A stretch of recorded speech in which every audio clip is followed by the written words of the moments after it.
Bismillahirrahmanirrahim. Innal hamdalillah nahmaduhu ta'ala wa nasta'inuhu wa nastaghfiruh wa na'udzu billahi min shururi anfusina wa sayyiati a'malina. Man yahdihillahu fala mudilla lahu wa man yudlilhu fala hadiya lahu. Asyhadu an la ilaha illallah wahdahu la syarika lahu wa asyhadu anna Muhammadan 'abduhu wa rasuluh. Ya ayyuhalladzina amanu taqullaha haqqa tuqatih wa la tamutunna illa wa antum muslimun. Ya ayyuhan nasu taqu rabbakumul ladzi khalaqakum min nafsin wahidah wa khalaqa minha zawjaha wa batha minhuma rijalan katsiran wa nisaa'a wattaqullaha alladzi tasaaluna bihi wal arham innallaha kana 'alaykum raqiba. Ya ayyuhalladzina amanu taqullaha wa qulu qawlan sadida yuslih lakum a'malakum wa yaghfir lakum dhunubakum wa may yuti'illaha wa rasulahu faqad faza fawzan 'azima. Tsumma amma ba'd, fa inna asdaqal hadiits kitabullah wa khairal hadyi hadyu Muhammadin sallallahu alaihi wasallam wa syarrul umuri muhdatsatuha wa kullu muhdatsatin bid'ah wa kullu bid'atin dhalalah wa kullu dhalalatin finnar. A'adzani Allahu wa iyyakum minan nar. Ikhwatul kiram, a'azzani Allahu ayyakum. Kita akan melanjutkan pembahasan kitab Fatawa Arkanil Islam. Dan pada kesempatan malam ini kita akan membaca fatwa yang ke-239.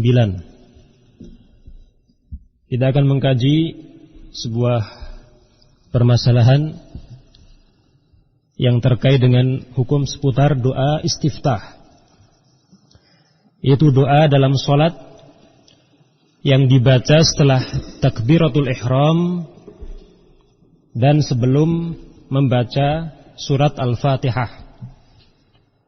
Kama huwa ma'lum, sebagaimana telah kita ketahui, doa istiftah adalah doa yang dibaca setelah takbiratul ihram dan sebelum membaca surat Al-Fatihah. Seorang penanya mengatakan kepada beliau rahimahullah, ma hukmu du'ail istiftah? Apa hukumnya membaca doa istiftah?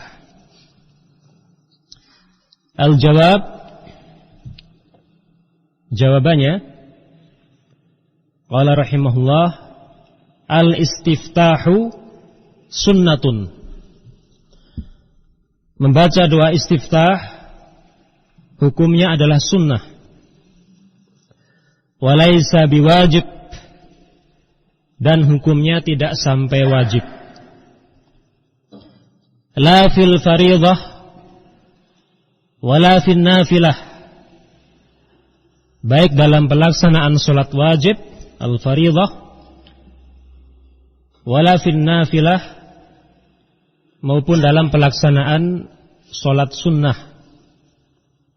hukumnya tidak sampai wajib. Kata beliau rahimahullah, hanya sekedar anjuran.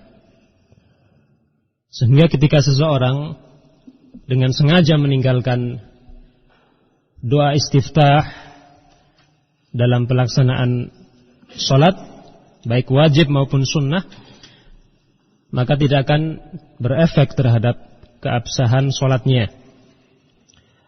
Atau dengan kata lain, tidak akan membatalkan keabsahan sholatnya. Kenapa demikian? Karena hukumnya sekedar sunnah, hanya sekedar anjuran. Namun tentunya akan mengurangi kesempurnaan pahala sholat. Ketika seseorang melewatkan doa tersebut, maka bisa mengurangi keutuhan pahala sholat. Tidak akan ditulis dengan sempurna pahala sholatnya. Kemudian beliau mengatakan, walladzi yanbaghi, dan sebaiknya, semestinya, an ya'tiyal insanu fil istiftah bikulli ma warada anin Nabi sallallahu alaihi wasallam Beliau akan menjelaskan kepada kita tentang bagaimana kaifiyah, bagaimana semestinya seorang muslim mengamalkan doa istiftah. Kata beliau, sebaiknya seseorang membaca doa istiftah bikulli ma warada 'anin Nabi sallallahu alaihi wasallam, dengan lafaz yang telah diriwayatkan dari Nabi sallallahu alaihi wasallam. Kata beliau, semestinya seorang muslim membaca lafaz yang telah diriwayatkan dari Nabi sallallahu alaihi wasallam. Ya'ti bihadza ahyanan wa bihadza ahyanan. Terkadang dia membaca doa yang ini wa bihadza ahyanan, dan terkadang pula dia membaca doa yang lainnya. Karena kita tahu ada beberapa lafaz atau redaksi doa istiftah yang telah dituntunkan oleh Nabi sallallahu alaihi wasallam, dan semuanya bersumber dari hadis yang sahih. Ya, Nabi sallallahu alaihi wasallam pernah membaca doa Allahumma ba'id baini wa baina khotoyaya ila akhir doa. Sebuah hadis yang diriwayatkan oleh Al-Bukhari dan Muslim dari Abu Hurairah radhiyallahu anhu. Nabi sallallahu alaihi wasallam juga pernah membaca Subhanakallahumma wa bihamdik wa tabarakasmuka wa ta'ala jadduka wa la ilaha ghairuk. Hadis riwayat Abu Dawud dari Aisyah radhiyallahu anha. Pernah pula seorang sahabat membaca doa Alhamdulillah hamdan katsiran thayyiban mubarakan fih, riwayat Muslim dari Anas radhiyallahu anhu, dengan berbagai lafaz atau redaksi yang bersumber dari hadis-hadis yang sahih. Sehingga selama semuanya bersumber dari hadis-hadis yang sahih, maka hendaknya seorang muslim berusaha untuk mengamalkan seluruhnya sesuai dengan kemampuan masing-masing. Kalau bisa menghafal semuanya dan diamalkan dalam berbagai pelaksanaan sholat, maka akan semakin afdal, semakin utama, daripada dia hanya mengamalkan satu doa saja sepanjang pelaksanaan sholat. Ini yang disebut oleh para ulama dengan khilaf tanawwu'. Khilaf tanawwu'. Khilaf yang bersumber dari hadis-hadis yang sahih dan tidak bertentangan satu sama lain. Khilaf tanawwu', bukan khilaf yang tercela. Dan seorang muslim menyikapi khilaf yang seperti ini sebagaimana telah kita sampaikan tadi, berusaha untuk mengamalkan semuanya selama bersumber dari hadis-hadis yang sahih. Keragaman pendapat yang bersumber dari dalil-dalil yang sahih. Nah, liyahsula lahu bidzalik fi'lus sunnah ala jami'il wujuh. Adapun faedahnya, kenapa tadi beliau menganjurkan supaya seseorang berusaha untuk mengamalkan seluruh doa tersebut? Kata beliau, supaya dia bisa mengamalkan sunnah, fi'lus sunnah ala jami'il wujuh, secara menyeluruh.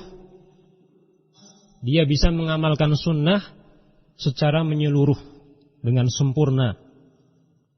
Wa in kana la ya'rifu illa wajhan wahidan minas sunnah. Kemudian kata beliau, namun apabila dia tidak mengetahui, la ya'rif illa wajhan wahida minas sunnah, kecuali satu sunnah saja. Seseorang hanya mampu menghafal satu doa istiftah saja. Karena memang mungkin kemampuannya terbatas. Dia tidak memiliki kekuatan hafalan yang mencukupi untuk menghafal seluruh doa-doa tersebut.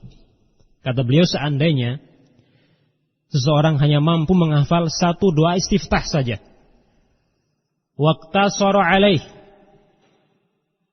dan dia mencukupkan diri dengan doa tersebut, terus menerus dia baca doa tadi dalam seluruh pelaksanaan sholat, karena memang hafalnya hanya satu doa saja, fala haraj, kata beliau rahimahullah, maka tidak masalah, tidak mengapa.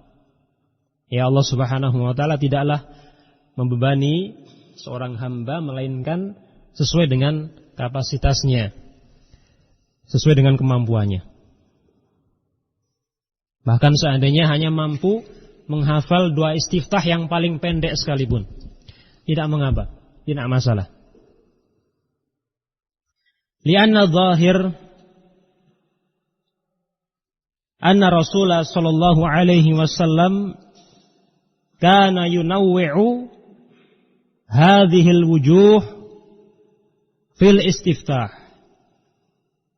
Kemudian beliau mengatakan, karena secara zahir Rasulullah sallallahu alaihi wasallam kana yunawwi' hadhil wujuha fil istiftah. Beliau meragamkan lafaz-lafaz tersebut dalam doa istiftah. Ini fi'il Nabi sallallahu alaihi wasallam. Sehingga wajar tadi beliau mengatakan bahwa ini merupakan metode yang paling afdol, cara yang paling utama. Ketika seseorang mampu menghafal semuanya dengan baik dan meragamkannya dalam pelaksanaan sholat, maka ini merupakan metode yang paling afdol, sesuai dengan tuntunan Nabi Shallallahu Alaihi Wasallam. Seperti kita sampaikan tadi, kalau diperhatikan ternyata hadis-hadis yang menjelaskan tentang lafaz doa tersebut bersumber dari sahabat yang berbeda-beda. Dari Anas bin Malik radhiyallahu anhu, Nabi Shallallahu Alaihi Wasallam pernah membaca doa, atau seorang sahabat yang membaca doa, Alhamdulillah hamdan katsiran thayyiban mubarakan fih. Dan kata Nabi alaihi wasallam, aku melihat ada 12 malaikat yang berlomba-lomba untuk mengangkat kalimat tersebut dan membawanya ke atas langit. Hadis riwayat Muslim. Utamanya sangat luar biasa. 12 malaikat kata Nabi alaihi wasallam yang berlomba-lomba, berebut untuk mengambil kalimat tadi dan membawanya ke atas langit. Allahumma ba'id baini wa baina khotoyaya. Hadis riwayat siapa? Abu Hurairah radhiyallahu anhu. Dan beberapa lafaz yang lainnya. Bersumber dari sekian banyak sahabat. Sehingga realita yang demikian ini menunjukkan kalau begitu Nabi sallallahu alaihi wasallam yunawwi hadhil wujuh fil istiftah. Beliau meragamkan lafaz-lafaz doa tersebut dalam berbagai pelaksanaan sholat. Tidak hanya sekedar hanya mengamalkan satu doa saja. Tidak demikian. Nabi sallallahu alaihi wasallam ternyata mengamalkan semuanya. Wa fit tasyahhud, dan demikian halnya dalam membaca doa tasyahud, at-tahiyatu lillah ila akhir doa. Ketika tasyahud yang pertama atau yang terakhir dalam sholat, Nabi Shallallahu Alaihi Wasallam juga meragamkannya. Ada beberapa lafaz doa tasyahud yang semuanya bersumber dari hadis-hadis yang sahih. Sehingga kita kenal ada tasyahudnya Ibnu Mas'ud radhiyallahu anhu. Ada tasyahudnya Aisyah radhiyallahu anha. Dan beberapa sahabat yang lainnya. Kalau bisa hafal semuanya dan mempraktekkan semuanya dalam sholat, maka itu yang paling afdol. Itu yang paling utama. Karena tadi mencocoki perbuatan Nabi Shallallahu Alaihi Wasallam. min ajli taysir 'alal ibad. Di antara hikmahnya, kenapa Nabi Shallallahu Alaihi Wasallam menuntunkan beberapa lafaz doa tasyahud atau istiftah, kata beliau, min ajli taysir 'alal ibad, untuk memudahkan hamba-hamba Allah dalam mengamalkannya. Dipersilahkan untuk memilih sesuai dengan kemampuannya masing-masing.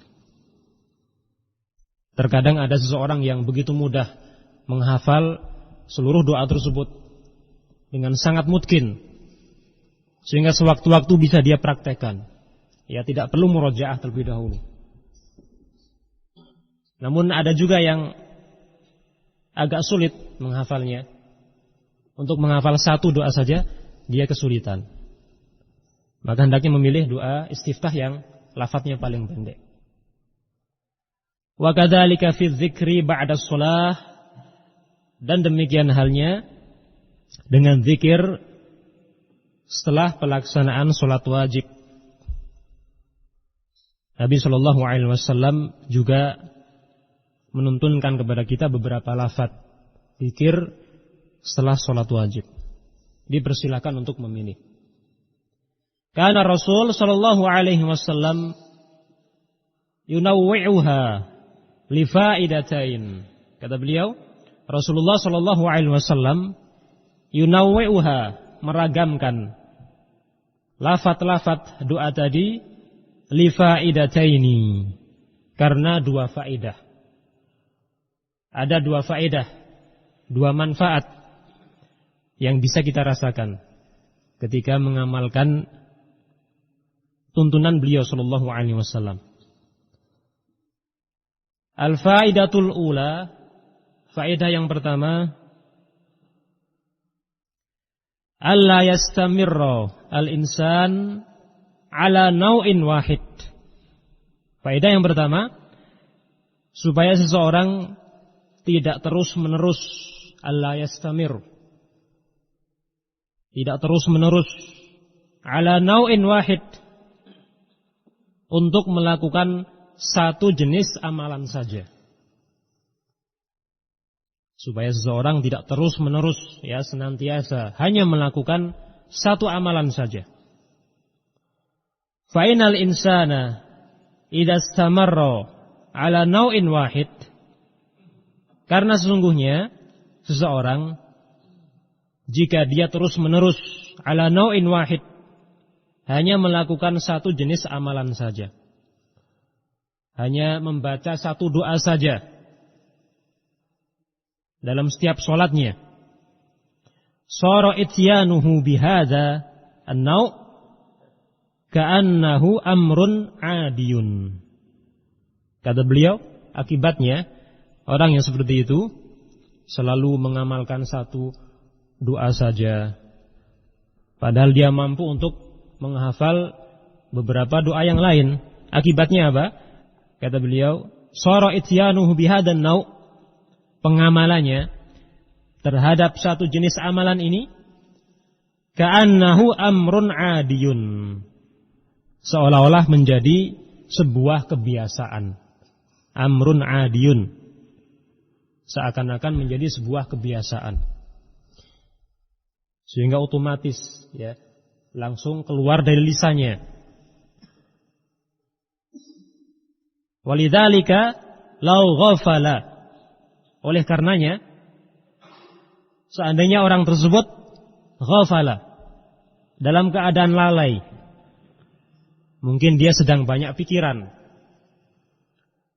pikirannya melayang ke sana dan kemari, teringat urusan-urusan duniawi yang telah lalu maupun yang akan datang, tidak konsentrasi dalam sholatnya. Lau ghafal, kata beliau, wajada nafsahu yaqulu hadza dzikr, dia akan mendapati dirinya bisa mengucapkan zikir tersebut, ya, otomatis keluar dari lisannya karena sudah terbiasa.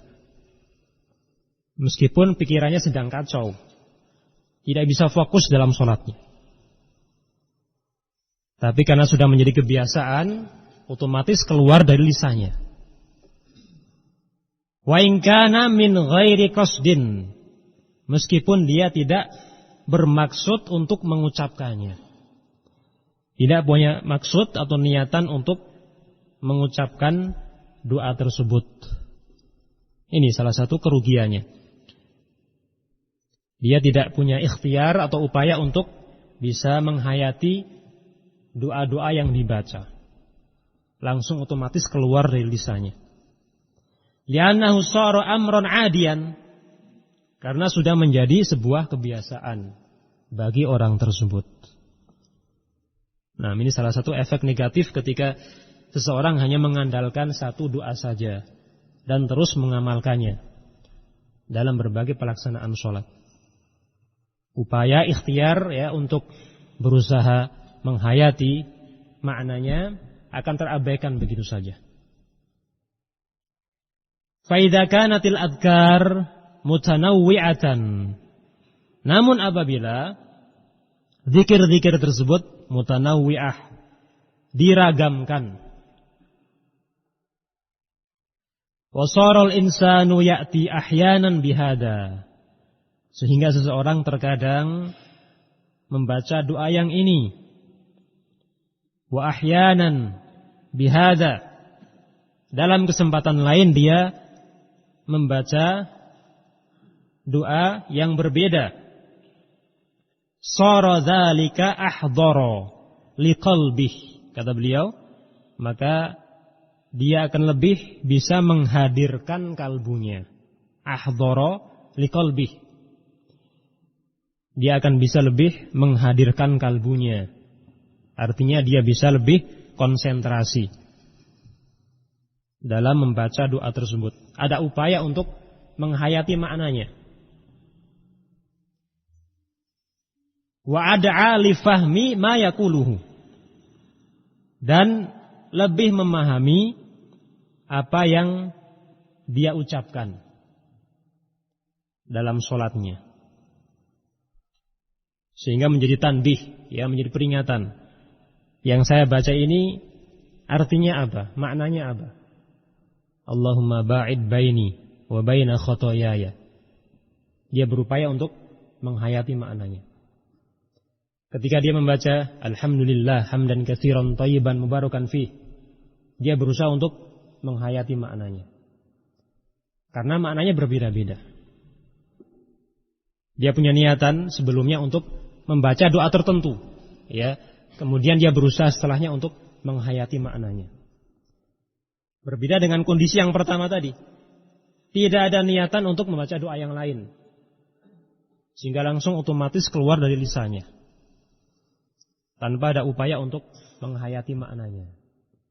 Nah, ini salah satu kerugian ketika seseorang terus-menerus mengamalkan satu lafaz doa saja.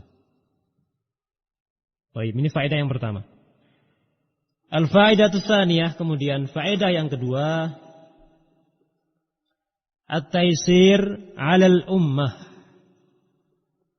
Yang demikian ini akan memudahkan kaum muslimin dalam mengamalkannya. Bihaitsu ya'til insanu taratan bihadza wa taratan bihadza. Di mana seseorang terkadang bisa membaca doa yang ini wa taratan bihadza, dan dalam kesempatan yang lain dia membaca doa yang berbeda.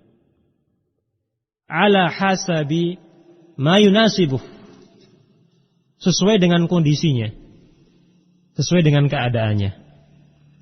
Telah kita singgung tadi bahwa kemampuan kaum muslimin berbeda-beda dalam menghafalkan doa-doa tersebut.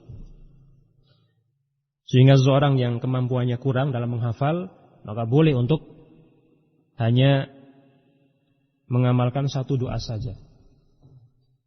Misalnya harus seperti itu, maka tidak masalah. Nah, famin ajli hatainil faidatain, kemudian beliau menutup pembahasan ini dengan mengatakan,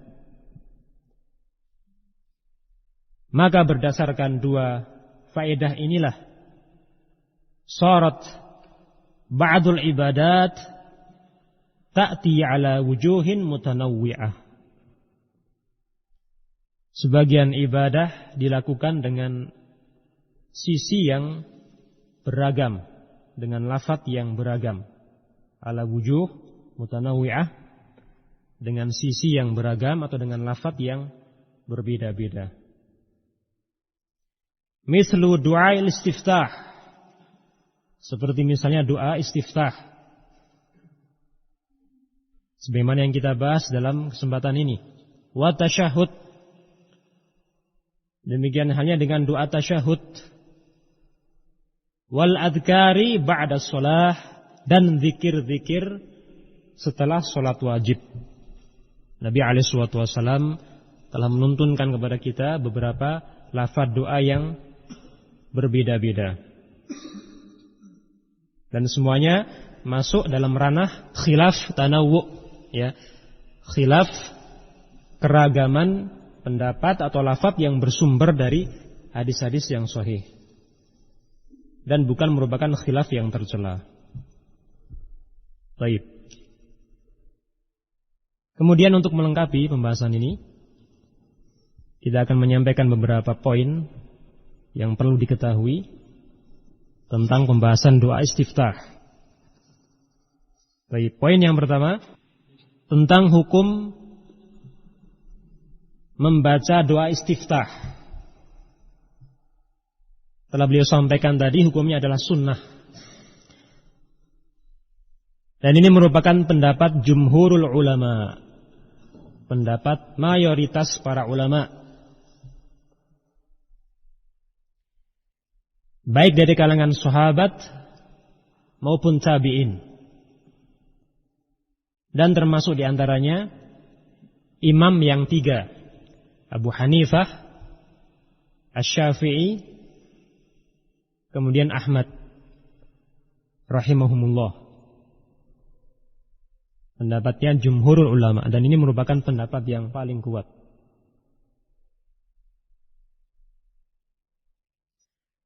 Kemudian poin yang kedua, ketika seseorang masbuk dalam sholatnya, kemudian dia menjumpai imam dalam keadaan berdiri. Seseorang masbuk dalam sholatnya kemudian menjumpai imam dalam keadaan berdiri pada rakaat yang kedua atau setelahnya, maka tetap disunnahkan untuk membaca doa istiftah bagi makmum tersebut. Kenapa demikian? Karena waktu pelaksanaan doa istiftah adalah setelah takbiratul ihram dan sebelum bacaan surat Al-Fatihah. Ketika seseorang masbuk masuk rakaat kedua misalnya, dia menjumpai imam sedang berdiri, maka tetap dianjurkan untuk membaca doa istiftah.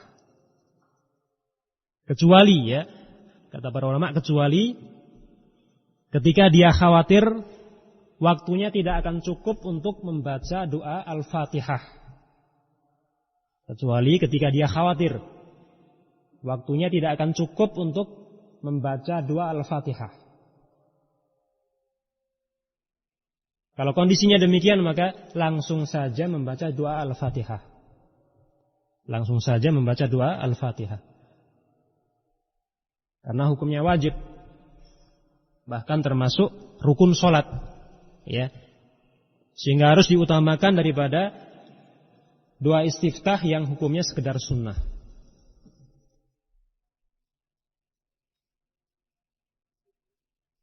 Demikian dijelaskan oleh An-Nawawi rahimahullah. Al-Imam An-Nawawi rahimahullah.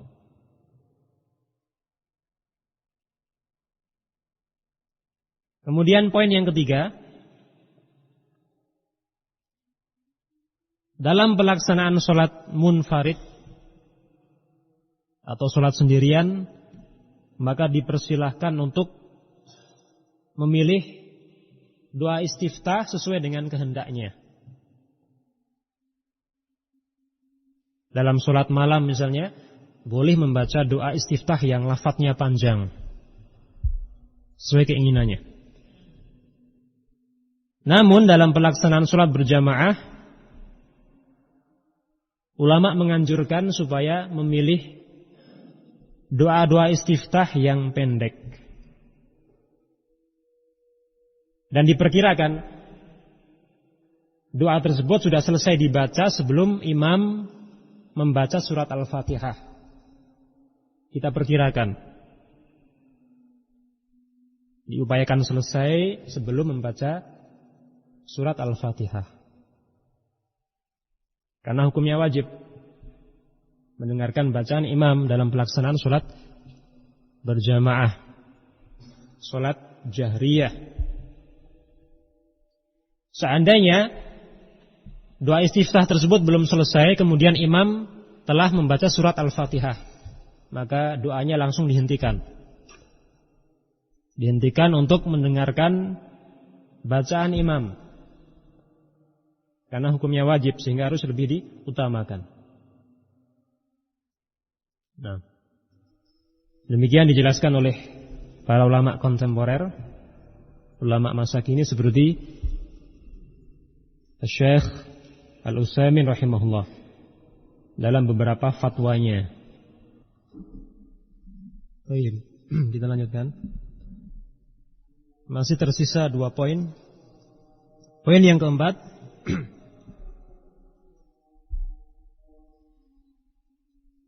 disunahkan untuk membaca doa istiftah dalam seluruh pelaksanaan sholat,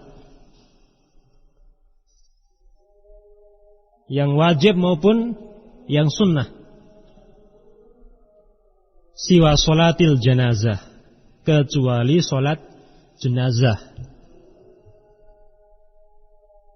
Tidak disyariatkan untuk membaca doa istiftah,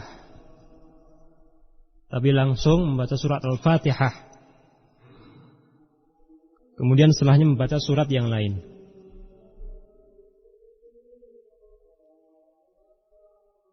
Kemudian poin yang terakhir, tidak disyariatkan untuk menggabungkan beberapa lafaz doa istiftah dalam satu pelaksanaan sholat. Tidak disyariatkan untuk menggabungkan beberapa lafaz doa istiftah dalam satu pelaksanaan sholat. Setelah membaca Allahumma ba'id baini misalnya, kemudian setelahnya membaca doa istiftah yang lain. Kata ulama, yang demikian ini tidak disunnahkan, tidak disyariatkan.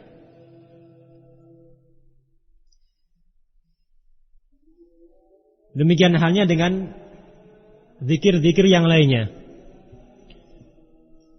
Ketika menghadapi khilaf tanawwu', maka tidak boleh seorang muslim menggabungkan lafaz-lafaz doa tadi. Ketika sujud misalnya, membaca subhana rabbiyal a'la, setelahnya membaca subuhun kudus rabbul malaikati waruh, tidak boleh, ya, tidak disyariatkan menggabungkan lafaz zikir tersebut dalam satu pelaksanaan sholat. Nah, demikian dijelaskan oleh Syekhul Islam Ibnu Taimiyah rahimahullah, dan juga ulama-ulama yang lainnya.